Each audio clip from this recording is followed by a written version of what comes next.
It's been a busy week here at Twin Cities Orthopedics Performance Center as a free agency got going a couple of weeks ago, and now we are here to talk about it because we just heard from General Manager Kwesi Adofo-Mensah, who feels like this was a very successful free agency period.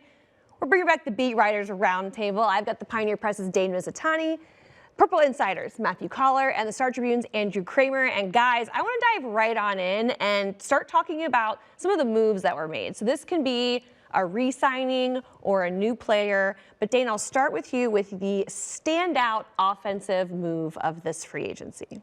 I think what I would start with is just kind of how it's ended so far is Jordan Mason. He was kind of the last thing to kind of get done as things currently stand. But I think he can make a huge impact on this team this year. So I look at that as a huge move that maybe flew under the radar because it happened so late. That could have big dividends down the road. Yeah. I think that Ryan Kelly is the biggest move. And I know that Will Fries was the one with the bigger contract, who is the younger guy, and they want to be here for a long time. But when you are turning to a younger quarterback in JJ McCarthy, Ryan Kelly talked about in his press conference. I mean, he has had all sorts of different quarterbacks throughout his career. He understands this process of bringing in a young quarterback and helping them learn the ropes. And you think about how complex defenses have gotten. The blitzes, the stunts. This team faced more of those things toward the middle of the field, I think, than any other team in the league last year.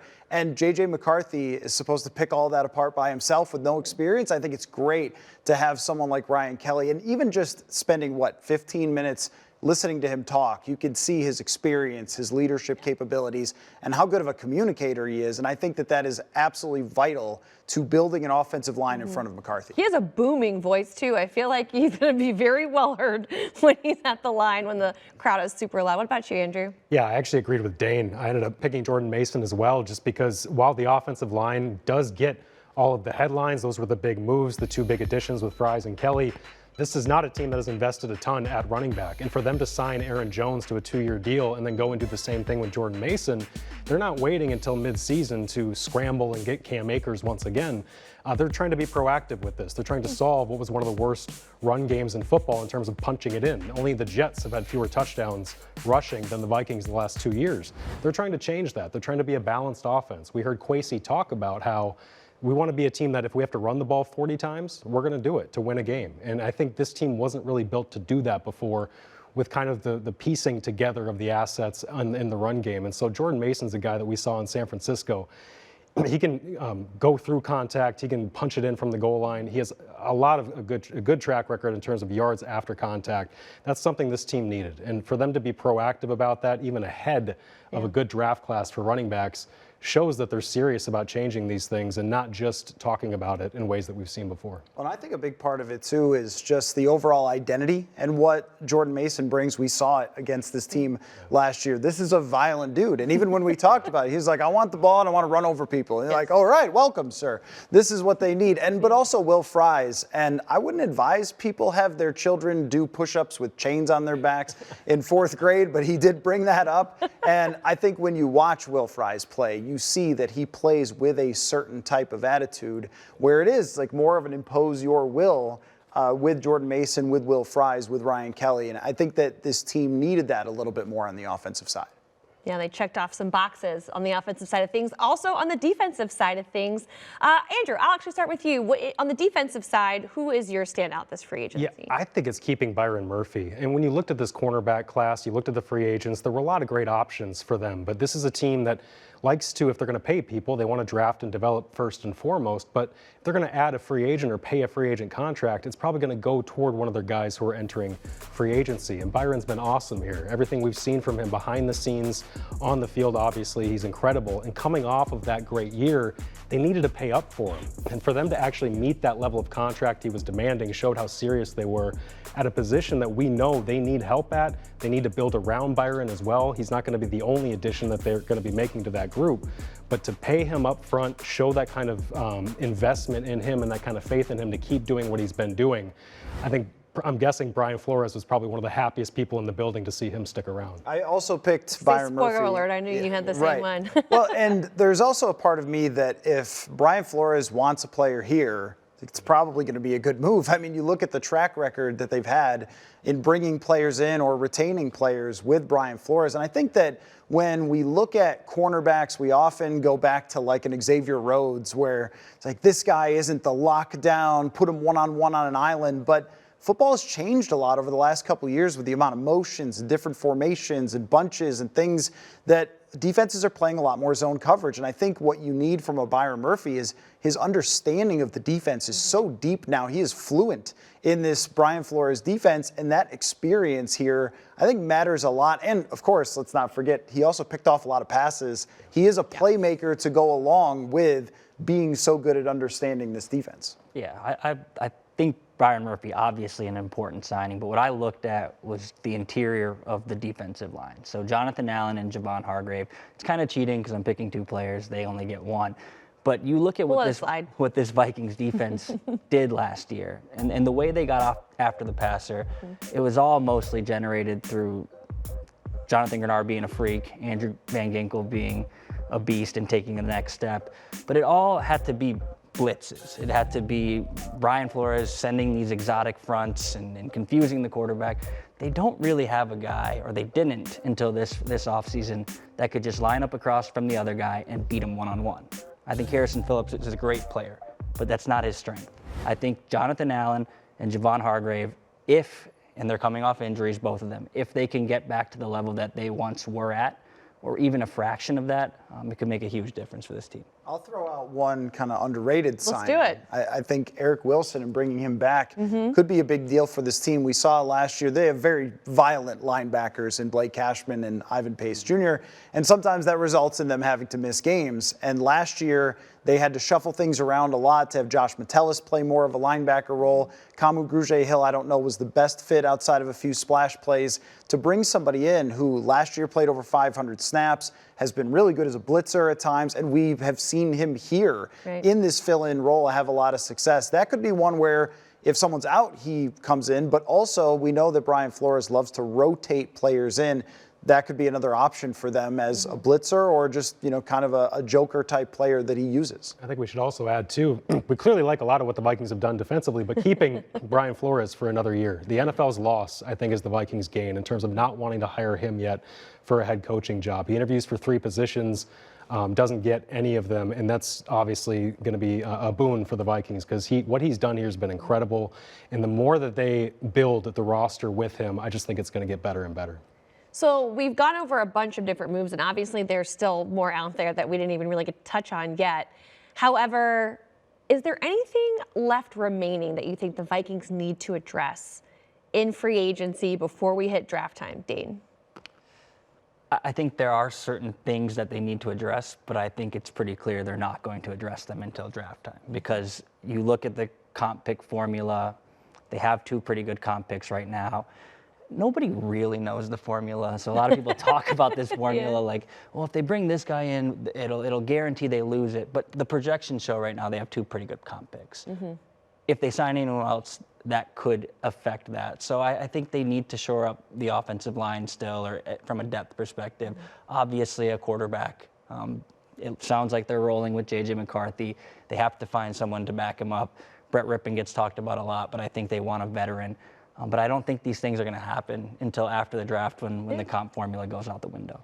I just think it's a little more talent overall as far as depth goes. And anywhere you can add to that. I mentioned Eric Wilson, but whether that is the secondary or if it's a Patrick Jones replacement, they lost him. And I think we all believe Dallas Turner will move into that role. But I mean, you usually do like to run a lot of different defensive ends, edge rushers. I mean, last year, Grenard and Van Ginkel played 1 million snaps, almost every snap. I think they would like to have a little more rotation there, a little more options, maybe some situational rush, and possibly another veteran on the offensive line. But once you get past that comp pick deadline, you could start to look at that third wave of free agency and say, there's actually some pretty good players. I mean, think about last year, they brought in Stephon Gilmore into this team. He played 800 snaps, was a really important part of the defense, and that's a late signing that maybe we wouldn't have expected at the cornerback position. Yeah, to me, it's corner when you talk about that because we know they all 3 other guys were free agents in terms of Byron Murphy, Stephon Gilmore, and Shaq Griffin, and they've only re-signed Murphy, and they bring in Jeff Okudah, they bring in some other depth pieces, but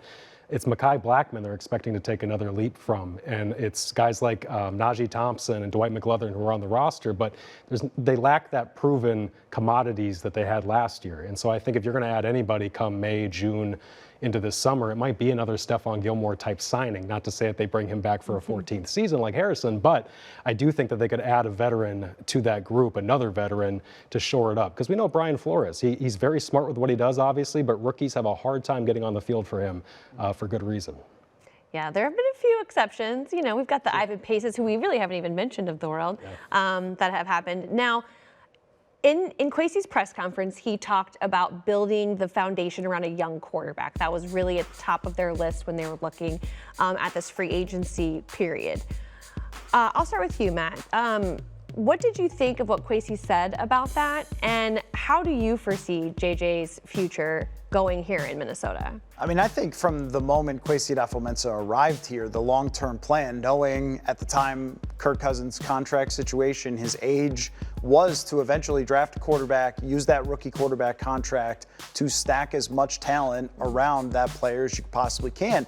And they've done it with a TJ Hawkinson extension, a Justin Jefferson extension, a Christian Darrisaw extension. Like, they've spent a lot of money, and now you bring in someone like Will Fries, and maybe there's a little sticker shock where you go, oh, wow, that's a lot for a guard, but that's money that you can spend because of what they've done around him. And I think when you look at every quarterback in the league and just go, what do they have in terms of offensive line, wide receivers, and then we have to add coaching to this.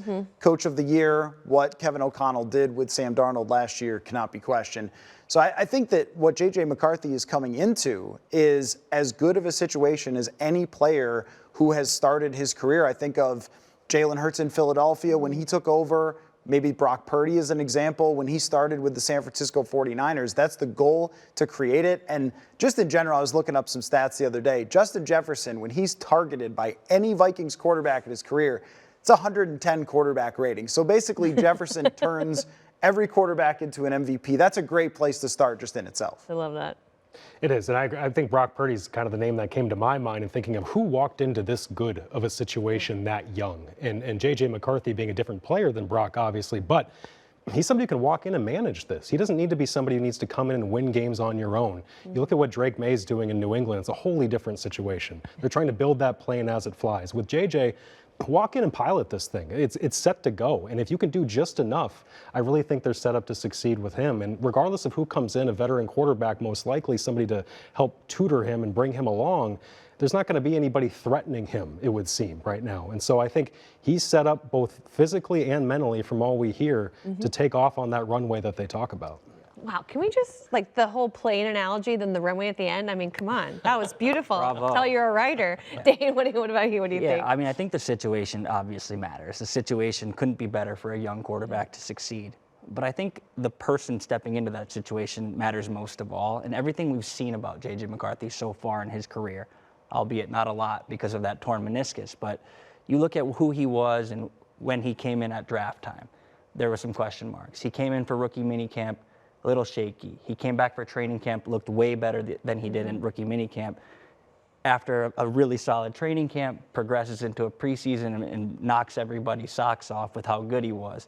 Everything we've seen from the kid shows he's ready to kind of go, to use that runway and really take off. Now, how does that compare after missing so much time as a rookie? We'll see. But everything we've known and learned about the kid since he's been drafted is that he's going to be up for the challenge. Yeah, go ahead. Sorry, I think that with McCarthy, that even though he couldn't play or practice last year, there's a lot of value in watching what Sam Darnold went through. I mean, Sam Darnold deserves all the credit in the world for his professionalism from day one. He came in knowing, hey, this team drafted a first-round quarterback, and even through all of training camp, handled himself really well. And then also you get to see the hard part of the NFL, the hits that Sam Darnold took, which they want fewer of those for McCarthy. But you see that it's not easy to play in this league, and you see how fast this league can change at the end of the season and how difficult that is, and how Darnold really was, talk about flying planes, he flew even the entire season. He didn't go up and down, and I think JJ McCarthy could have learned a lot from that sets him up. So you'll probably hear a lot, like, oh, this is essentially a rookie season, but not really, because I think that's the hardest part for these guys. It's not that they could throw a football or not. I think a lot of it is just dealing with the challenges of the NFL and how difficult it could be. Yeah, and this wasn't a rookie who was just shelved on IR and you go live in the training room. This was a coach who wanted to bring him in and talk to him every week, talk through the game plan, be mindful of this. We bring up coaching being such a critical part of young quarterbacks. I mean, they were tutoring him throughout that year, that now going into year one, if we want to call it that, he's much more set up than he was if he were coming through that draft process and just his hair on fire. You know? Yeah, really, really good points all around. I'm going to have you one last topic. Here we go. We are going to look forward because in about a month, the Vikings will be on the clock. First round, pick number 24 as we're recording this. Dane, I will start with you. The ideal Vikings draft scenario looks like? Trade down and add more picks. Okay. If they can do that, it takes two to tango. Like, you can't just say, well, they should trade down if there is nobody trying to move up. So that's a big thing that matters in this. I know everyone on the internet will just say, well, trade down, acquire this pick, and this pick for 24. Well, you have to have a team wanting to get up to 24. So that matters. If they are unable to trade down, I just take the best player available. I think you've set yourself up with the offseason that you've had to do that, to have that luxury where, well, maybe player X is falling and he's super talented. You can just pounce on that guy at 24 now because you have managed to fill a lot of your weaknesses through free agency. But it's always going to be, if they are able to trade down, I think that's what they should do. I feel attacked, Dane, because I'm that person. Every mock that I do, every time I simulate, I'm like, trade down, get all these picks. I got 8 draft picks in the first 100. I'm good to go. Kwesi, this is easy. What are we doing here? But if they were to stay at 24, I think there's 2 positions to me that kind of elevate above the rest, which is guard and cornerback. This is an interesting guard class because there's a lot of tackles who might be okay with playing guard or might be fits for guard. You're looking for those high-level athletes. And if you think about this line, if you could solidify it with that left guard position, how it could be more of like an impose your will impact line than just kind of trying to survive. And then at corner, Andrew talked about it earlier, but you have Byron Murphy set, and then there's a lot of competition there. Add another player to the mix, somebody with a little more in terms of like high-end talent, high draft pick, who's a Brian Flores fit. And I think your secondary suddenly looks very, very strong. But there's a bunch of wild cards in there. There's a safety is a position you could look at. I never think it's insane to look at wide receivers because, hey, this team had 3 deep, right? The more receivers that you can have, the better it is for your quarterback. So you can be in a situation with as much as they did in free agency to go with the best prospect that you want. If they took a wide receiver 3 in the first round, Matt, I think there's going to be some issues. Not for me. I would give it an 8. I No would love it. arguments, okay. I would love it. I think it's got to be best player available. It's got to be best defensive tackle available, best corner available. Those are the 2 spots that when you look at what they did in free agency, they addressed a lot of stuff that allows you to kind of go whichever way. But the defensive tackles you added are kind of old. You got a 30-year-old Jonathan Allen, a 32-year-old Javon Hargrave. Those are guys that, while going to be here and impactful, may not be in your 5-year plan. So you get a guy like Derek Harmon in the first round out of Oregon, one of the top defensive tackles potentially available in that group, could give you some youth to go along with Harrison Phillips in that group you've got there. Or at corner, just swing and get anybody you can get. And I shouldn't even say corner, defensive back in general. Safety, corner, trust Brian Flores to use them the right way and bring them up because they need more talent there too, obviously. Well, I love all of this. Only time will tell what happens with this. It's felt like I said that after the Combine recap that we did because we had to look forward to free agency. But I know that a few of you are headed to owners' meetings. The Star Tribune, Purple Insider, and Pioneer Press will all be there. So be sure to follow these guys on their socials. And you can also follow along to Vikings.com as the owners' meetings kick off next week. Thank you guys so much for your insight. This was super fun. Yeah, thank you. Thanks for having us. Yeah.